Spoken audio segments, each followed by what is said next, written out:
we can do whatever we want because we swing easy, free hands, and you just let it fly. The truth is, when you have what John just defined in I call it the scratch-off lottery ticket, right? We won. We didn't do anything but participate and scratched off, and all of a sudden, first video went viral. Now you are in a much more comfortable position versus if we had pre-orchestrated this and said, all right, let's become influencers and let's bring to the audience of the world this dynamic. That's still to this day something that we do authentically and organically. I'm his father, and I'm not always his best friend, right? That's the dynamic of a father and a son. Yeah. And so sometimes the savvy eye can pick up on that in our videos. Our true followers from the beginning, they can see when dad gets annoyed. And truth is, sometimes I get annoyed.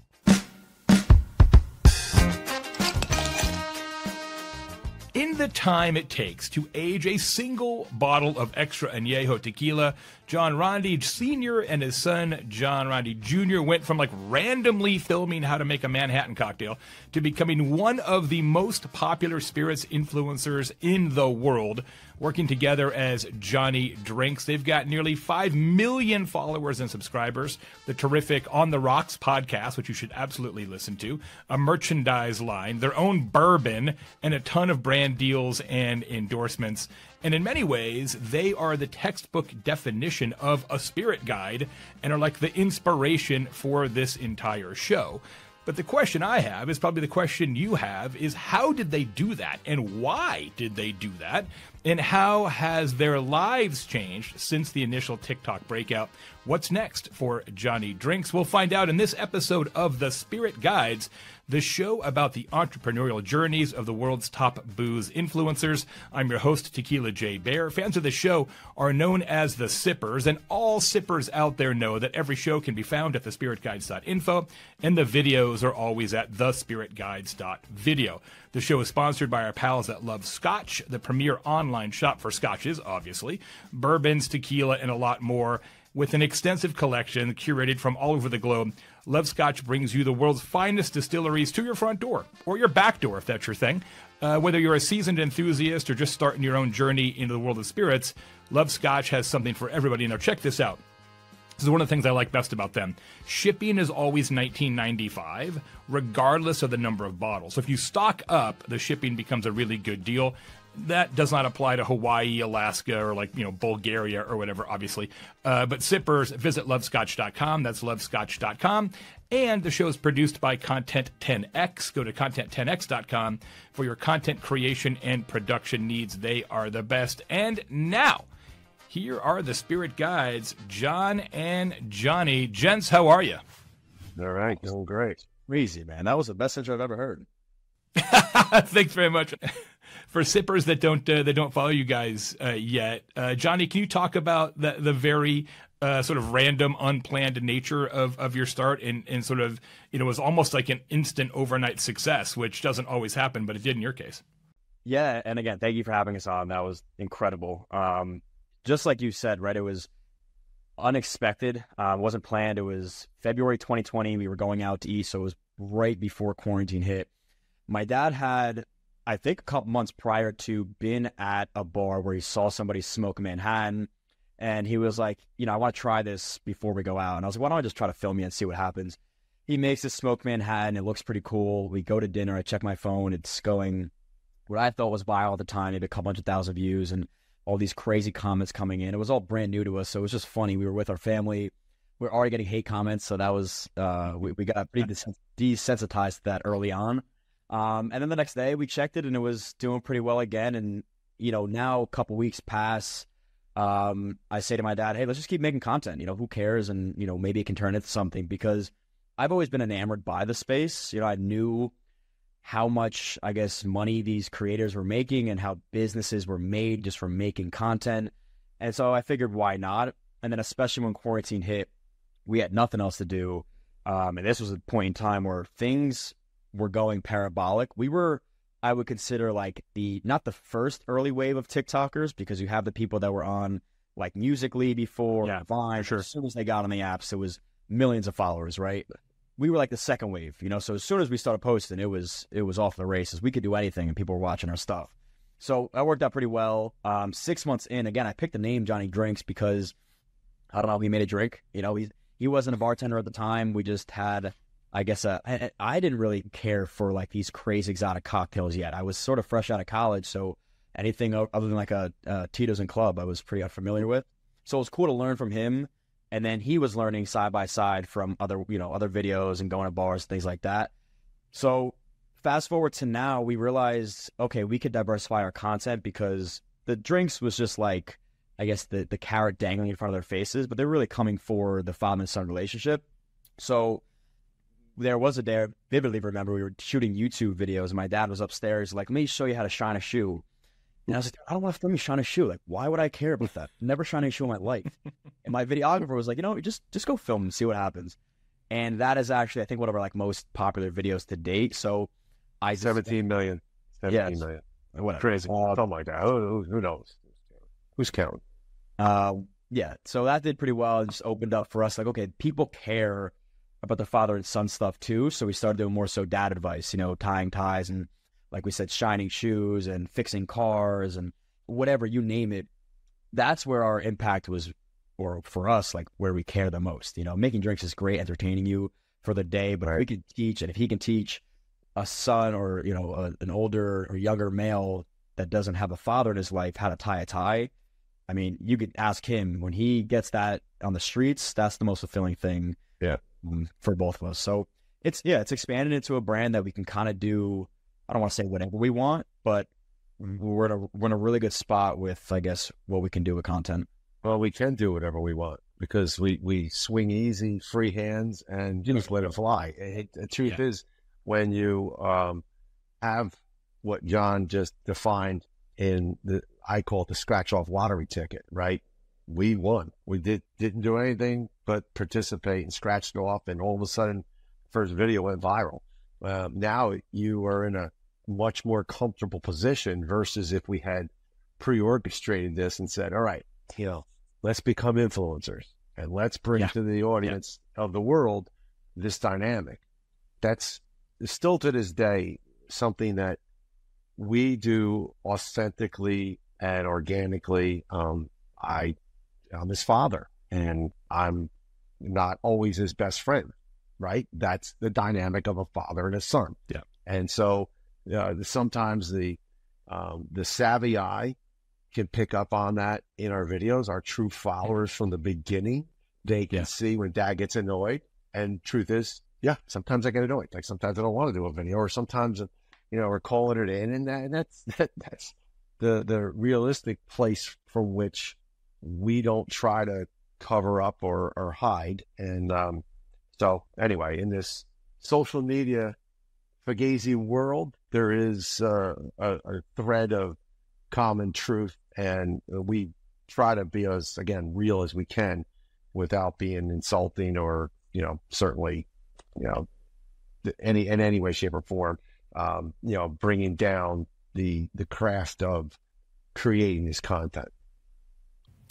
It's one of the things I like the best about your content is that it is, by standards of content creators today, somewhat underproduced, right? It's not super fancy. It's not super lit. There's not, you're not running 3 cameras. Like it's not a mini movie. It's just a pretty natural, organic. It feels almost like a documentary, not like a production. And I think that's one of the things that makes your content so approachable. Johnny, you were telling me earlier that's kind of a conscious choice, or at least an evolution of your own thinking in terms of what works.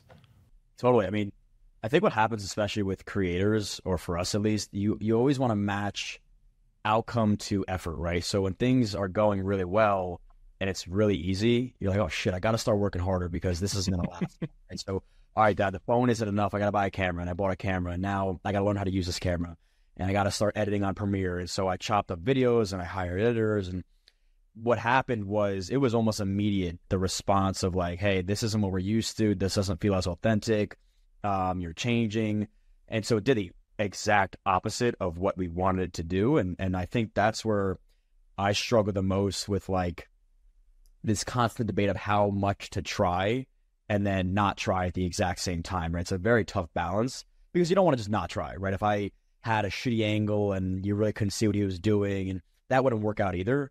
So I do think we found a really good flow that is sort of timeless, you know, like when you expect to hear me say, hey, Dad, or you expect to see me slap a case of seltzers at him, you know what's going to come, and you don't have to worry or be confused. Whereas if you change things up and we're doing crazy effects, you kind of lose that. Johnny, it sounds like you picked up on pretty quickly that this could be a thing, right? That this could be an actual business, not just like a fun family hobby. And you all treated it like a business pretty early on, as I understand it. Like, and John, did you kind of see that too, or did that take kind of convincing from Johnny? Be like, oh no, this isn't just like, hey, we have a few viral videos. Like this could be like a revenue stream of some real importance. Jay, great question. And I remember, so where I'm sitting right now, okay, John and I had a conversation. I was in this spot in my basement, and I said to John, you know, well, what do you think? What's the direction? And he's like, well, you know, it's a business where you can monetize this, you can do this, you can do that. And I giggled to myself, right? I really did. And I giggled because I'm like, what are we doing? You know, we filmed something in the basement, and it's COVID still, okay? So when he starts talking about it being a business, I'm like, come on, it's not. I said, I'll tell you what. All right, John, I said exactly this. I said, I want all the swag, all the free shit that comes. I'll take that. You take whatever money you can make from it, have at it. I said, I'll worry about it.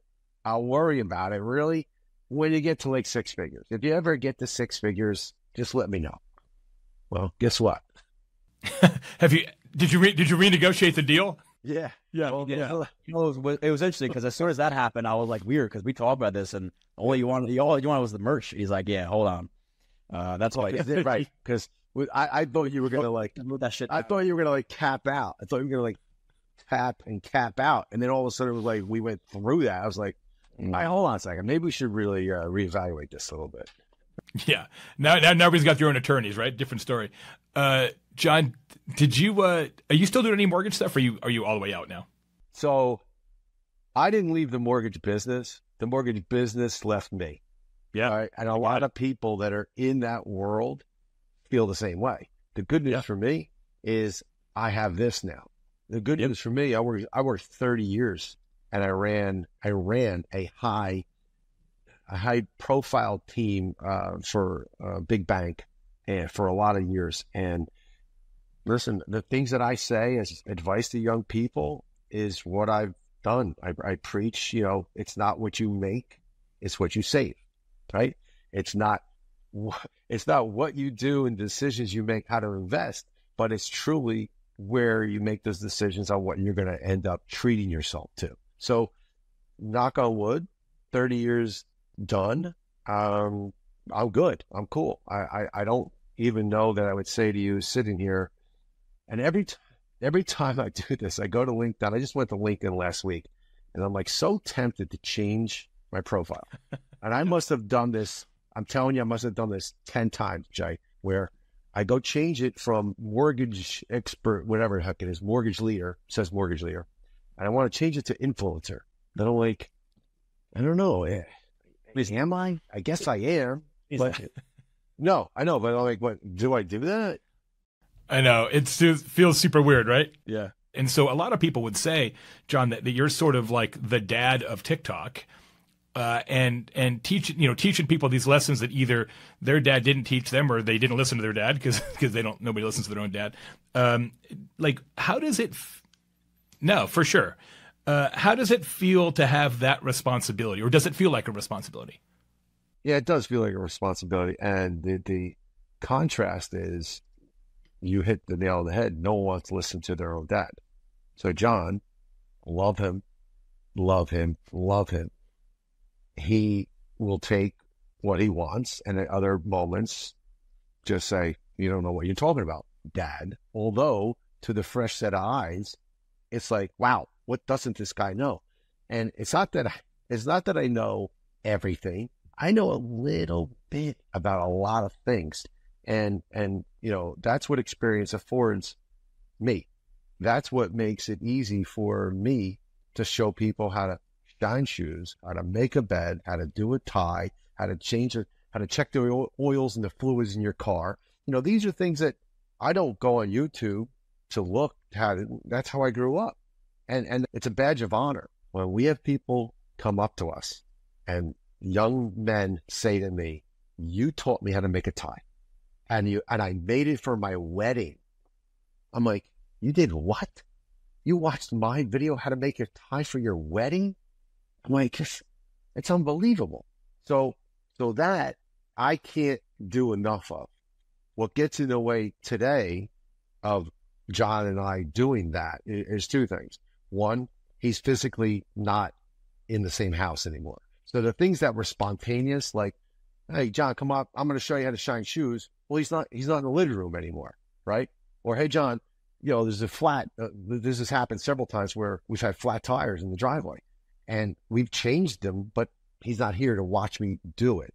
And that's okay because he's moved on and he's living, they can't stay in your house the rest of their lives and they shouldn't.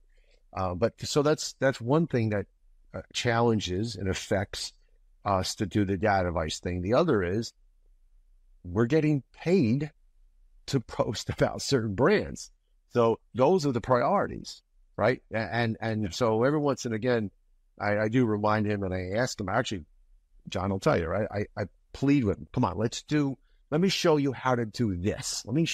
Just humor me. Let me do it. Because someone's going to have a good takeaway and it might make their day a little easier. So that's all. I'm glad you mentioned your friends. Johnny, what impact has all this had either on your relationship with your dad or your relationship with your friends or other people in the family? Because all of a sudden, like, this is a whole different world, and does your life feel differently with your own friends and the rest of your family? How does that work? Yeah, so I mean, I guess a pretty complicated question. So I'll start with my dad.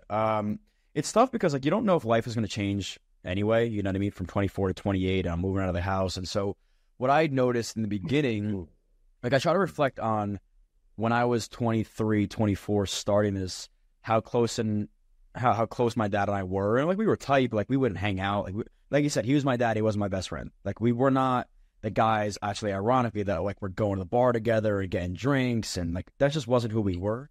Yeah. Not to say that's a bad thing at all, but we hang out all the time now. You know what I mean? And so I don't think I would ever be hanging out with him as much. And transparently, I probably would be doing something very, very different and be very against hanging out with him at all. You know, because I know a thing. And now I'm 28 and I'm going to show you that I could get what I got, what I deserve and all this stuff. So great that I'm able to do it with him. But I will say in the beginning, I definitely did struggle with this constant, because we're both type A guys and we're competitive. And so I always want to prove myself to him and vice versa. And so I was always I want to prove that I can find my own success, because he was a successful man.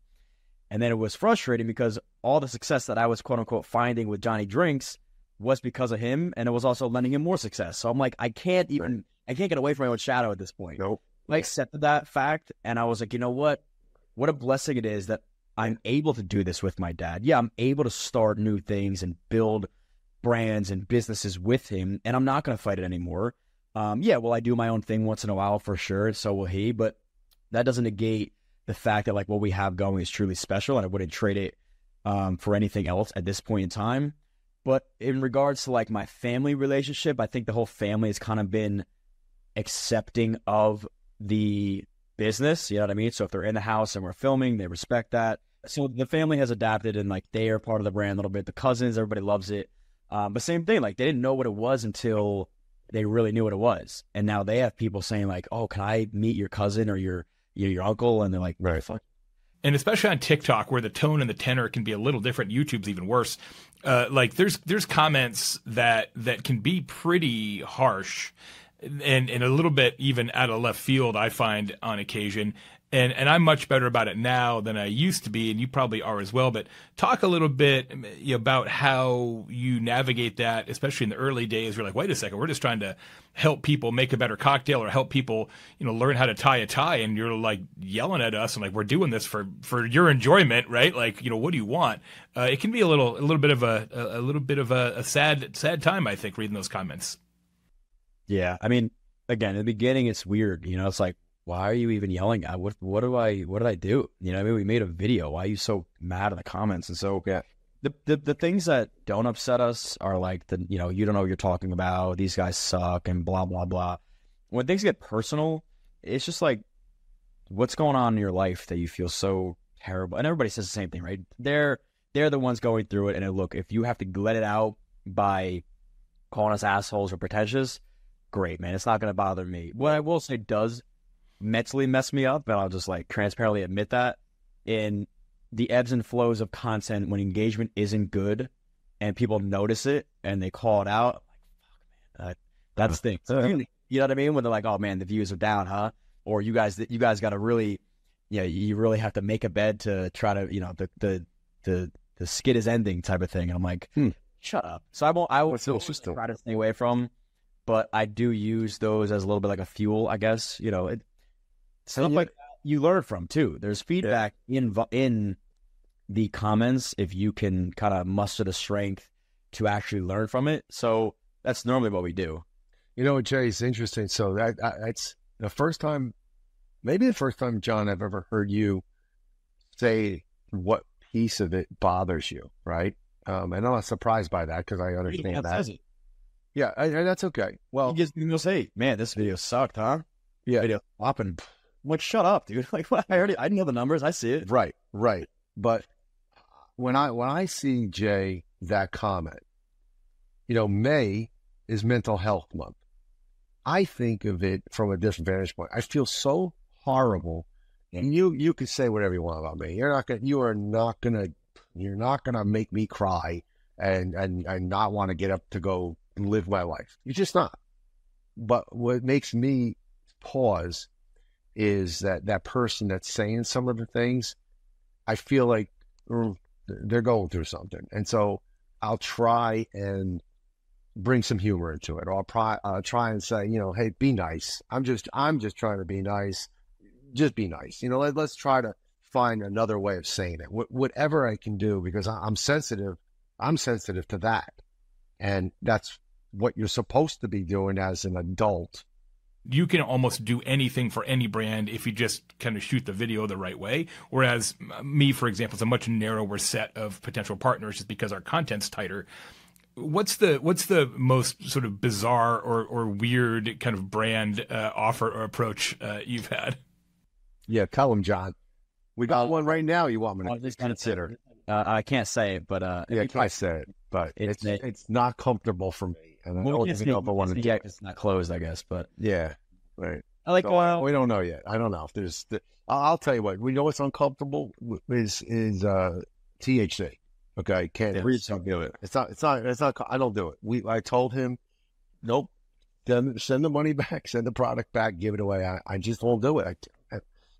Personally, if the spectrum, to your point, Jay, of where we are going to be able to help other products and brands is pretty wide, but there's a lot of things that I just can't. I'm the age I am.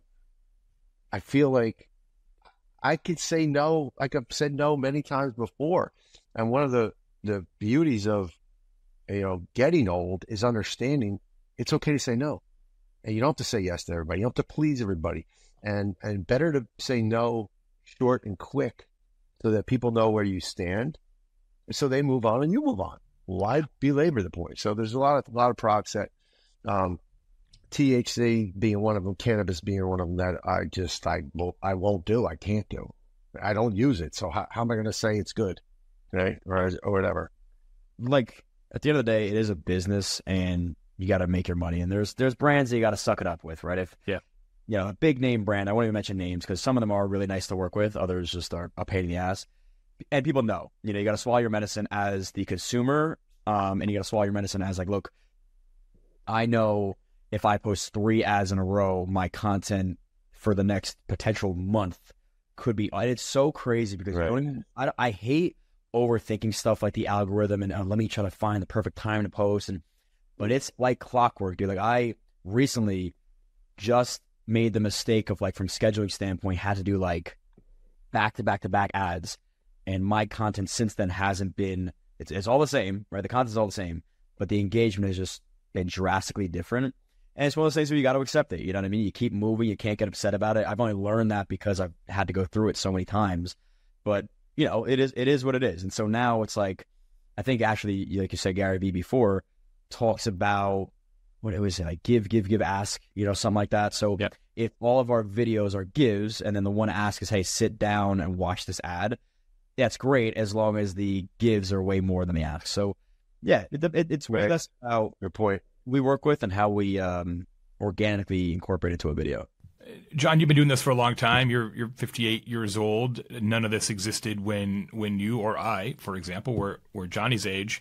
I love your take on where do you see the role of influencers and brands evolving in the future? Because all of this is relatively new. Yeah, well, this is the tip of the iceberg. Truth is, and John knows this, you know, I have some very good friends that are heavy in the advertising space. Like, they are the top of the top. I go to Cannes, France for the advertising, you know, summit.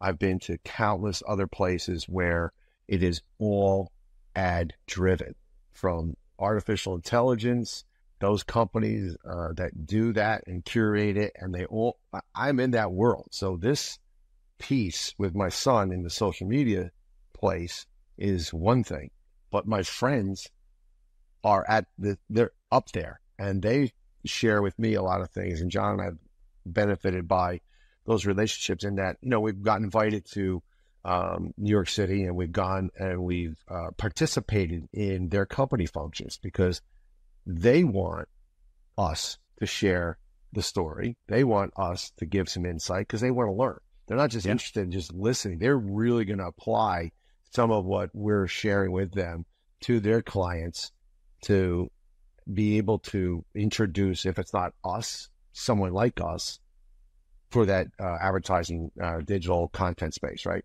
So it's a tip of the iceberg. And that's reinforced by what I would think are those people in the ad space that know best when they, again, share with me over just a casual dinner or a round of golf. They're like, yeah, you guys, just keep doing what you're doing. You just keep going because it's coming. There's plenty of other opportunities. It's still the most reasonable and inexpensive way for a brand to get their name out there. The challenge in the liquor space, the problem with it, because of the age demographic, because you can't age gate and control, well, what is the average age? Is it 21.5 or is it 20? And if it's not 21.5, you know, the big Anheuser-Busch, they're not going on TikTok. You know, there's that whole other. So when TikTok specifically, whatever the fate is of TikTok, right? 6 months, 5 months from now, whatever the government has in store, whatever the American business people who are heavily vested in TikTok end up doing and persuading and moving, right? We know, Jay, that there's a lot of posturing going on, a lot of political stuff going on, right? When the dust settles, well, where does TikTok really end up being? And wherever it ends up being, that's fine. We're going to still keep doing what we're doing. But we're going to see, because there's going to be a time where all of a sudden the big guys are going to be like, yeah, we'll pay them. Sure. Here, hold the Budweiser. Here, hold the Corona, hold this. And it'll come from them, not from by way of another agency that's been subcontracted, and they can always kind of hide behind, well, no, we didn't hire them. No, we had, unfortunately, a little sub-agency worked that out, and, you know, it wasn't on the radar, although, you know what I mean? That's just all part of the navigating through it all. Yeah, brands are going to spend money whatever is the most efficient way to spend money. right? And as you said, this is in many cases the most efficient way. It's just a little less controllable, which is what's keeping it slightly suppressed. But those things are all going to get solved. Last question for you, and we'll let you go. I'll let you guys maybe each take it briefly. If you could sip a Manhattan or anything else, let's just say Manhattan, since that's how you started, with anybody in the world, who would it be? Alive or Sure, let's let whatever you want. Dead is the word you were looking for. I know it's dead. I knew what. Really, it's alive or dead, or it actually goes dead or alive is how it really. Oh, exactly. All right. Let's get to the question. So you want to go first, John? Okay. Or you want me to give you time? I'll go first. You said dead or alive, right? Sure. Or alive or dead. Yeah. One winner, whichever. Or alive or not alive, I think is how we say it. Alive or not alive. We're gonna change the catchphrase, the cliched phrase of dead or alive.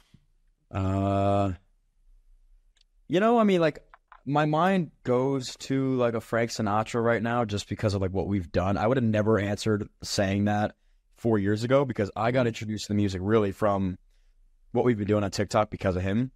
So like, I think that would just be like a really cool full circle ending, quote unquote, for us to be able to sit down with him. But realistically speaking, I mean, look, sitting down with Dana White was probably one of my answers, and we were able to do that. So that opportunity was great. The Rock, Kevin Hart, these are guys that Matthew McConaughey. Just, I think the basic answer is that every 28-year-old guy is probably going to give you. I love it. That's funny. That's good. Well, since you said Sinatra, I would agree with that. But there is one person that is deceased, and you're going to say I pulled this out of left field, but it's not. You said Sinatra, so my second person that's not around that I would love to sit down and just hear perspective from and have a drink with is Martin Luther King. And I'm more compelled today to want to hear what he has gone through, what they did, and the thing. That's just something that, I think about truly. Not all the time, but unfortunately, I watch what's going on in this world and the protests and the garbage that is occurring. But that's one person that I would say I would like to have known to have a conversation with. The other, alive, or pick one. I mean, The Rock. Jeez, I would love to. He's super hot right now. He has so much by way of the space that we're in because of his tequila and because of his personality and just, come on, the guy's bigger than life. And so it would definitely be someone, in that stratosphere of a category. I think you can pull that off very easily. And that's I think that's just a DM away from making that happen. Yeah. I've DM'd him. He still doesn't return my DMs, Jay. I've DM'd. He doesn't return my All right. So we will one day. We'll work on that. We know him a little bit better because of the tequila stuff. So I'm going to take that as a personal challenge. We're going to make that happen. We got it. All right, on the clock. We're going to make it happen. Well, we're gonna wind down the clock right here, guys. I really appreciate it. What an awesome chance to speak with you, and huge congratulations on what you're doing. Keep it up. Don't let the haters get you down, man. We'll do it together. Sippers, that was John and John. You can find them on Instagram, on TikTok, on YouTube. Look for Johnny Drinks. Check out the podcast On the Rocks. Go to Spirit Guides, go to thespiritguides.info or thespiritguides.video for links and show notes. Big thanks to our friends at lovescotch.com for their support. Check out their extraordinary curated collection of spirits. They'll send it right to your house. Shows produced by Content10x.com, whom we love and recommend for all of our digital content. I am Tequila J. Bear. You can make mine a double. See you next time on The Spirit Guides. Cheers, everybody. See ya. Thanks, everybody. Take care, Jay.